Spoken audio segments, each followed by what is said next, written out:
Je vous propose aujourd'hui une phrase d'un de nos meilleurs sociologues, Michel Maffezoli. La voici.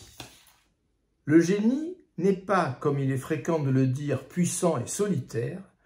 Il n'est puissant que si et tant qu'il exprime la puissance du peuple.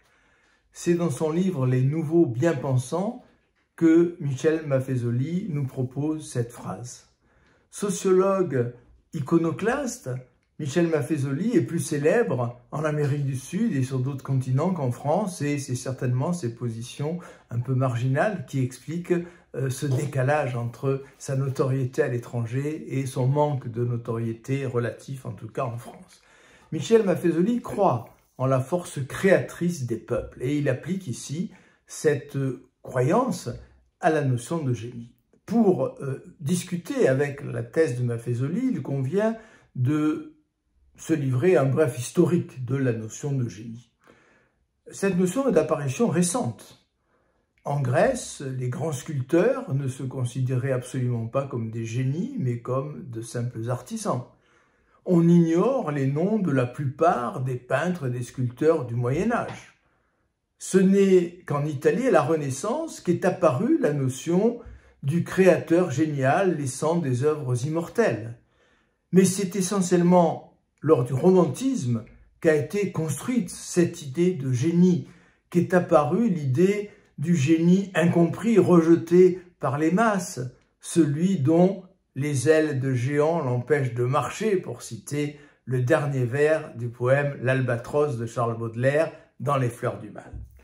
Un épisode du 19e siècle, de la fin du 19e siècle, mérite d'être rappelé ici. Il oppose Nietzsche et Wagner. Alors que Wagner veut créer un art enraciné dans le peuple, reflétant la puissance du peuple, Nietzsche ironise sur cette ambition wagnérienne, par exemple dans ce fragment de 1873 dont je vous fais la lecture.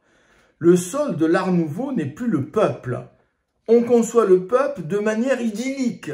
On s'efforce de tendre vers lui. L'individualité règne, c'est-à-dire qu'elle possède maintenant en soi les forces autrefois latentes dans les masses. Pour Nietzsche, l'émancipation individualiste, qui a débuté timidement sur le sol grec, qui s'est accentuée en Italie lors de la Renaissance, cette émancipation individualiste coupe définitivement l'individu du peuple.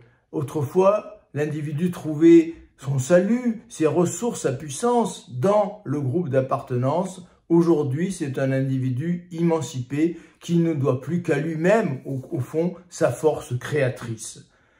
Ainsi, Maffezoli conçoit-il le peuple de manière idyllique, pour reprendre les mots de Nietzsche? À vous de répondre à cette difficile question.